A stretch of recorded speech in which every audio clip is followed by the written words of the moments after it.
जय हिंद, जय भारत। माननीय श्री दीपेंद्र हुड्डा जी। पहलगाम आतंकी हमले में शहीद हुए 26 देश के नागरिकों को श्रद्धांजलि देने के साथ सर्वप्रथम मैं हिंदुस्तान की फौज को नमन करना चाहूँगा। देश की फौज के पराक्रम को कोटि कोटि नमन करना चाहूँगा। देश की फौज का मैं धन्यवाद करना चाहूँगा कि ये फौज, ऐसी फौज, दुनिया की सबसे बेहतरीन फौज अगर कहीं की है तो भारतवर्ष की देश की फौज है, जिसने हमेशा तिरंगे को ऊपर रखने का कार्य किया।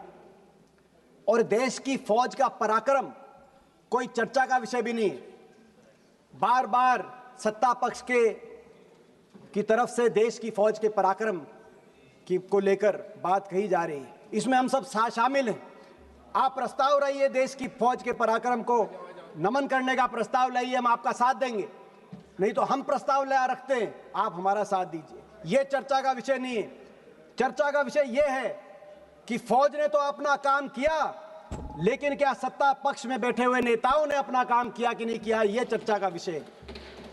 चर्चा का विषय यह है कि सत्ता पक्ष की कार्यप्रणाली क्या रही ऑपरेशन सिंदूर के समय।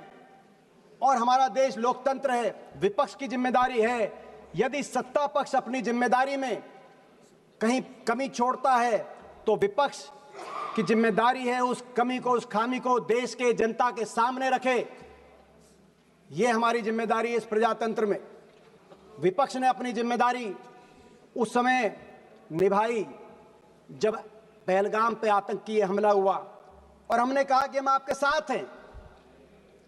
हमने कहा कि दुश्मन को मुंह तोड़ जवाब दो, पूरा देश आपके साथ है, विपक्ष आपके साथ है। लेकिन आपने क्या किया?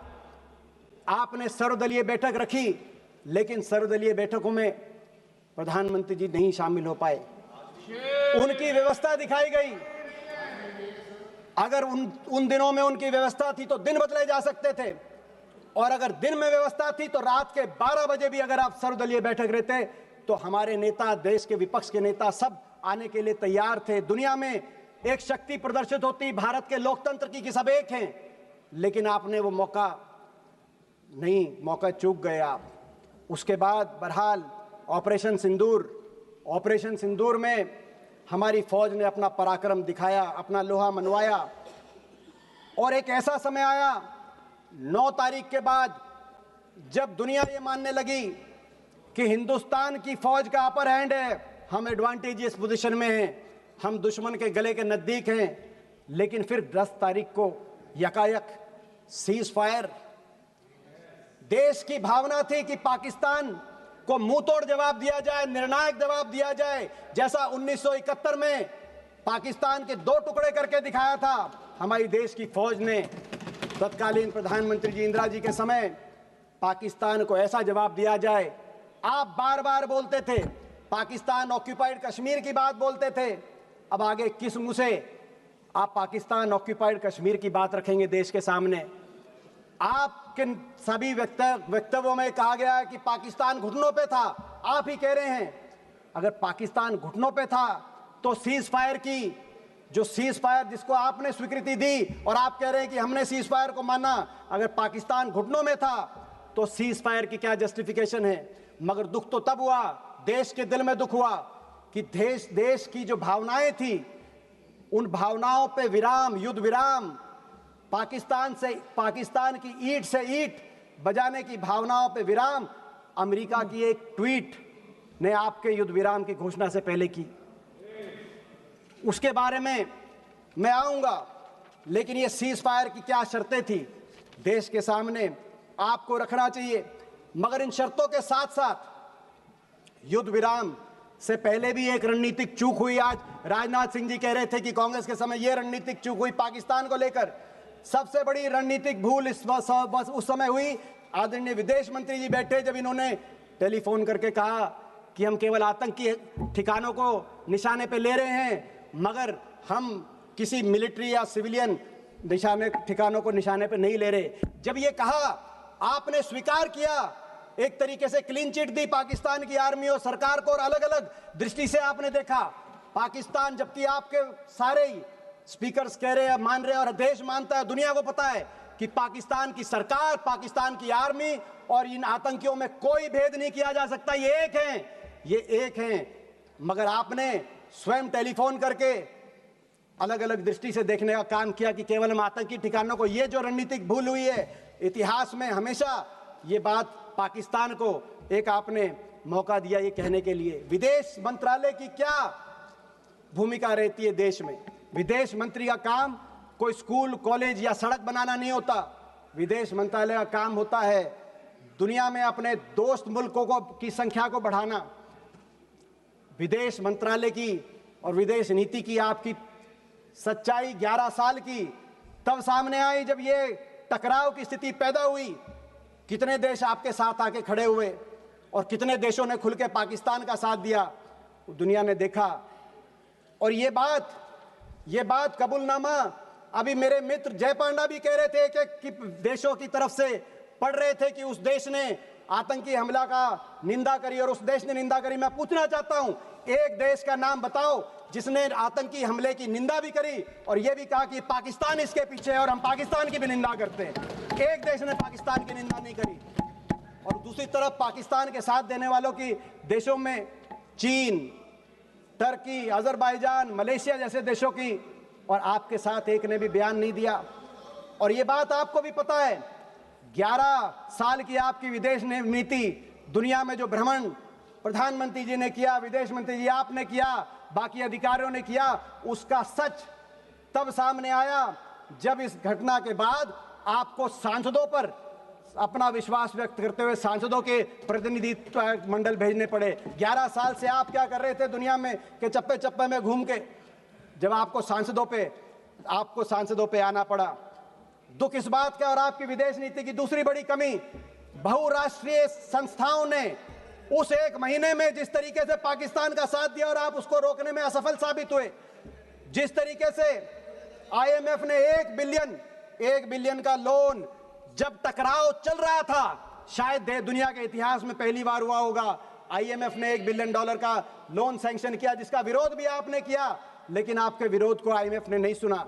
वर्ल्ड बैंक ने $40 बिलियन के निवेश का प्रस्ताव पारित किया, तो उसी महीने एडीबी ने उसी मई के महीने में $800 मिलियन का लोन पाकिस्तान के लिए स्वीकृत किया। दूसरी तरफ यूनाइटेड नेशंस सिक्योरिटी काउंसिल के अंदर पाकिस्तान को काउंटर टेररिज्म ग्रुप का को चेयरमैन बनाया गया, डकैत के हाथ को थानेदार बनाया गया, आप रोक नहीं पाए। और FATF financial action task force, जिसमें 2011 में पाकिस्तान को ब्लैक लिस्ट किया गया था, FATF में ग्रे लिस्ट में डाला गया था 2011 में यूपीए सरकार के समय, और 2022 में उसको FATF से ग्रे लिस्ट और ब्लैक लिस्ट से पाकिस्तान को बाहर निकला, लेकिन आप उसको रोक नहीं पाए। आपकी विदेश नीति में कमी, दूसरी कमी वहां है जब दुनिया के मुल्कों ने, अमेरिका और रूस जैसे मुल्कों ने भी हिंदुस्तान और पाकिस्तान को बराबर तोल दिया। ये कैसे संभव है? हम इसको कैसे मान सकते हैं? एक मुल्क आतंकवाद को पोषित करने वाला मुल्क है और दूसरा मुल्क आतंकवाद से पीड़ित मुल्क है। हम अंतर्राष्ट्रीय ऑर्डर की लड़ाई लड़ रहे हैं, लेकिन आपने देखा बार बार सभी मुल्कों ने बराबर तोल दिया। आपकी विदेश नीति की तीसरी बड़ी असफलता अमेरिका को लेकर है। ये वही अमेरिका है, हमारे इतिहास में समय समय पर अमेरिका को जब आंख दिखाने की बात आई तो हमने आंख भी दिखाई, और जब हाथ मिलाने की और मधुर संबंधों की बात आई तो पिछले 2 दशकों में अमेरिका से संबंधों में सुधार भी हुआ। हमने उतार चढ़ाव अमेरिका से संबंधों में देखा है। 1971 में जब अमेरिका ने आंख दिखाई थी कि आप बांग्लादेश के अंदर अपनी फौज मत भेजिए, तो इंदिरा जी ने मुंह तोड़ जवाब दिया था और बांग्लादेश के अंदर हमारी फौज गई थी। आंख दिखाई हमने। परमाणु परीक्षण की जब बात आई तो चाहे इंदिरा जी के समय परमाणु परीक्षण हुआ हो, चाहे अटल जी के समय परमाणु परीक्षण हुआ हो, अमेरिका ने जब रोकने की कोशिश करी तो हिंदुस्तान ने आंख दिखाई और अमेरिका के दबाव को नहीं माना। ये वही अमेरिका है। लेकिन जब अमेरिका से हाथ मिलाने की बात आई, सपोर्ट की बात कर रहे थे, सपोर्ट का लेटर्स पढ़ रहे थे जय पांडा भी मौजूद थे जब राष्ट्रपति ओबामा आए थे, जब मित्रता की बात आई और 26/11 हुआ मुंबई में, तो राष्ट्रपति ओबामा वॉशिंगटन से दिल्ली आए। जॉइंट संसदीय सेशन में मैं भी एक सांसद था, जय पांडा भी एक सांसद थे, और राष्ट्रपति ओबामा ने कहा कि पाकिस्तान के अंदर टेररिस्ट के सेफ हेवन को बर्दाश्त नहीं किया जाएगा, और हिंदुस्तान ये साथ देने निभाने की बात, हाथ भी मिलाया और नजर भी आंख भी मिलाई। मगर अमेरिका, आज आपको यही नहीं पता अमेरिका के साथ आप हाथ मिलाना चाहते हो या उनको आंख दिखाना चाहते हो। और अमेरिका के राष्ट्रपति ने 28 बार कहा कि सीज फायर हमने कराया। उससे भी चिंतनीय बात उन्होंने कहा व्यापार के धौंस दे के दिखाया। बात थी आतंकवाद पे वार की, आ गई व्यापार पे। अमेरिका के राष्ट्रपति कह रहे हैं, अमेरिका के राष्ट्रपति ने केवल व्यापार तक नहीं रुके, उन्होंने कहा कि 5 जहाज गिरे, वो केवल जहाज तक भी नहीं रुके। अमेरिका के राष्ट्रपति जी ने कश्मीर का भी नाम लाया कि कश्मीर में अमेरिका की बात हुई है। और दुख की बात ये, कश्मीर के मामले में और विदेशी हस्तक्षेप के मामले में, क्योंकि इस बात पर भाजपा का विदेश नीति बदल गई है कि अमेरिका हस्तक्षेप कर रहा है। दुख की बात और है, दुख की बात यह है कि 28 बार अमेरिका के मुखिया ने अपने मुंह से ये बात कही और लगातार कह रहे हैं, लेकिन हमारे देश के मुखिया ने एक बार भी उसका खंडन नहीं किया कि अमेरिका के राष्ट्रपति झूठ बोल रहे हैं, गलत बोल रहे हैं। अमेरिका को भी चुनना होगा, अमेरिका को भी चुनना होगा। अमेरिका को कैसे संबंध चाहिए हिंदुस्तान के साथ? दुनिया की एक शक्ति है हिंदुस्तान, भारतवर्ष को पाकिस्तान से का बराबरी नहीं कर सकता अमेरिका। अमेरिका को भी चुनना होगा। और मैं आपसे भी कहना चाहता हूं, आपको भी रास्ता चुनना होगा, या तो आंख दिखाओ या हाथ मिलाओ, या तो बातचीत करके अमेरिका से संबंध सुधारो। और डोनाल्ड का नहीं तो हिंदुस्तान में मैकडोनाल्ड को बंद कराओ। अमेरिका को अधिकार नहीं है, दोनों घोड़ों पे सवार होकर चलने का अधिकार नहीं है। आपकी विदेश नीति की तीसरी बड़ी असफलता चीन को लेकर है। मैं याद दिला दूं, जब आसिफ मुनीर अमेरिका के अंदर लंच कर रहे थे, उनको भोजन दिया जा रहा था और वो कह रहे थे कि डोनाल्ड ट्रंप को नोबेल पीस प्राइज दिया जाए। जब वो ये कह रहे थे, उसी दिन इत्तेफाक से उसी दिन चीन के अंदर ट्राइलैटरल बातचीत चल रही थी, चीन, पाकिस्तान और बांग्लादेश की। ये उस दिन ट्राइलैटरल बातचीत चल रही थी चीन को लेकर। बार बार आपको आगाह किया हमारे नेता राहुल गांधी जी ने, इसी सदन में किया है, लेकिन उनकी बात को आपने हल्के में लिया। और आज आपको आगाह कर रहे, हमारी फौज आगाह कर रही है चीन को लेकर। जो हमारे फौज के deputy chief of army staff है राहुल सिंह, उनका बयान आया कि चीन ये जो युद्ध था, इसमें पूरी तरीके से पाकिस्तान को सर्वेलेंस में, सैटेलाइट में, इक्विपमेंट में, प्लेटफॉर्म में, नेटवर्क में पूरी तरीके से पाकिस्तान का साथ चीन दे रहा था। और पाकिस्तान के डीजीएमओ की बात आई कि जब लड़ाई चल रही थी तो एमओ रूम के अंदर चीन के एम्बेसडर, पाकिस्तान में जो चीन के एम्बेसडर हैं, वो एमओ रूम में बैठे थे, पाकिस्तान के आर्मी के हेडक्वार्टर में बैठे थे। ये पाकिस्तान के डीजीएमओ ने कहा। लेकिन आपका क्या रिस्पॉन्स रहा? आपने चीन के एम्बेसडर को अभी तक दिल्ली में तलब करने का भी कार्रवाई नहीं करी, चीन को कार्रवाई नहीं करी। जब टर्की ने पाकिस्तान के साथ देने के लिए अपना बेड़ा बजाया, तो आपने टर्की के दुश्मन मुल्क साइप्रस में प्रधानमंत्री जी गए, अच्छा संदेश गया। मगर जो असली दुश्मन था चीन, आपको अगर संदेश देना था तो ताइवान में प्रधानमंत्री जी जाते, चीन को संदेश देते। चीन को भूल गए। और 6 जुलाई को जब जनरल राहुल सिंह ने कहा कि चीन इसके पीछे है, आपका क्या जवाब रहा? विदेश मंत्री जी आप 10 जुलाई को बेजिंग चले गए, ताइवान नहीं बेजिंग चले गए, और आपका ट्वीट आया, आपका वक्तव्य आया कि चीन की जो एससीओ की अध्यक्षता है उसका भारत समर्थन करता है और हमारे संबंधों में सुधार हो रहा है। किस बात का दबाव? चीन से भारत एक स्वतंत्र, एक ऐसा देश है जिसको आज हल्के में नहीं लेना जाना चाहिए। आपकी एक और रक्षा मंत्री बोल रहे थे, मैं एक और डिफेंस प्रिपेयर्डनेस को लेकर भी इस बीच में कहना चाहूंगा। हमने देखा आर्मी वालों ने क्या कहा, एयरफोर्स वालों ने क्या कहा। मैं दो ही पढ़ना चाहता हूं, आर्मी और एयरफोर्स। आपको सुनना पड़ेगा वो क्या कह रहे हैं। रक्षा मंत्री जी, आपकी भी 11 साल की रक्षा नीति 11 साल की, उसका रिपोर्ट कार्ड जो हम कहें उससे मत मानना। मगर जो deputy chief of army staff lieutenant general Rahul Singh ने कहा, क्या कहा? उन्होंने कहा, राहुल सिंह जी की जो स्टेटमेंट आई चीन को लेकर, उसके बाद उन्होंने कहा the equipment that was supposed to be received in January has not been delivered yet.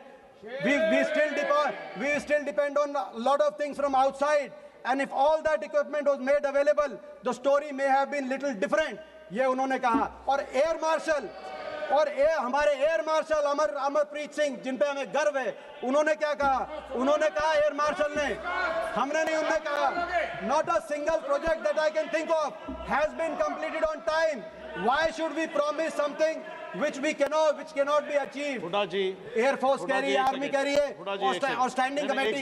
एक सेकेंड हुड्डा जी, आपके पार्टी से आज की लिस्ट में बहुत सारे नाम आए हैं, इसलिए आप अपना भाषण जल्दी से ख़त्म कीजिए। और एक सेकेंड, वन सेकेंड, एक सेकेंड, हुड्डा जी एक सेकेंड, नहीं, एक सेकेंड, नहीं, एक सेकेंड, नाम आपको एक सेकेंड, हुड्डा जी एक सेकेंड रुकिए।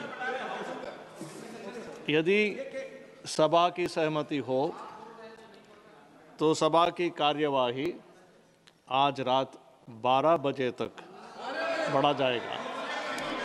है? थैंक यू, धन्यवाद। आप कंक्लूड कीजिए। केवल उन्होंने नहीं कहा, आदरणीय रक्षा मंत्री जी, केवल उन्होंने नहीं कहा, स्टैंडिंग कमेटी, क्योंकि संसदीय स्टैंडिंग कमेटीज की रिपोर्ट पर आपकी सरकार ध्यान नहीं देती।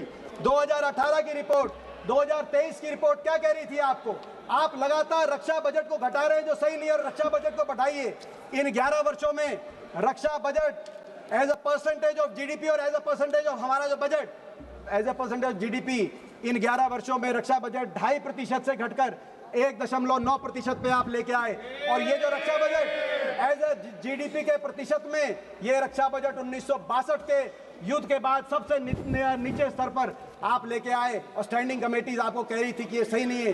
रक्षा बजट आपने कम किया, अग्निवीर जैसी योजनाएं आपने लेके आए, जिसने फौज, देश की फौज पे जिसमें हमें गर्व था, उसका हमारा मानना है कि वो फौज के लिए सही नहीं थी। लेकिन उससे भी एक और दुर्भाग्यपूर्ण बात यह है कि रक्षा बजट में एयरफोर्स मॉडर्नाइजेशन के बजट में भी आपने कटौती करने का काम किया, जो राहुल जी हमारे नेता बार बार जिस बात को लेकर आपको आगाह कर रहे हैं। आज हमारे देश में 60 स्क्वाड्रन की जरूरत है, 60 स्क्वाड्रन की, जो एयर मार्शल बोल रहे हैं। 41 स्क्वाड्रन, 41.1 स्क्वाड्रन यूपीए के समय, हमारे समय मंजूर हुए थे 2011 में, मगर धरातल पे केवल 31 स्क्वाड्रन आज एयरफोर्स के हैं। और इन 31 स्क्वाड्रन में से भी कई स्क्वाड्रन ऐसे हैं जिसमें जैगुआर जैसे जहाज हैं। ये वही जैगुआर है जो पिछले 6 महीने में 3 जैगुआर जहाजों का क्रैश हुआ, जिसमें 2 हरियाणा के हमारे पायलट थे, जिनको अपनी शहादत देनी पड़ी। जैगुआर के साथ सभापति महोदय, आपने इतने महत्वपूर्ण विषय पर बोलने का अवसर दिया। विशेष रूप से आभार व्यक्त करेंगे हमारे पार्टी के राष्ट्रीय अध्यक्ष। Madam, one second. अध्यक्ष जी, मेरी यही मांग है कि हमारी आज हमारा सुझाव माने तो ये माने कि हमारी फौज को, हमारी एयरफोर्स को आधुनिकता से लैस किया जाए, बजट को बढ़ाया जाए। जो आज हमारी एयरफोर्स के अंदर जिस तरीके से मजबूती, आज 2 फ्रंट 3 फ्रंट वॉर की बात चल रही है। आज पाकिस्तान 82% अपने हथियार चीन से ले रहा है, तो बांग्लादेश 71% अपने हथियार चीन से ले रहा है। ऐसे में नेटवर्क, प्लेटफॉर्म हर तरीके से आधुनिकता से लैस किया जाए। अब वो ऑपरेशन सिंदूर आप कह रहे जारी है, क्रिकेट जारी मत करो ऑपरेशन सिंदूर के साथ, और करना है तो हमारी देश की फौज को मजबूत करने का आप काम करिए, हम साथ देंगे। धन्यवाद। धन्यवाद सभापति महोदय, आपने ऑपरेशन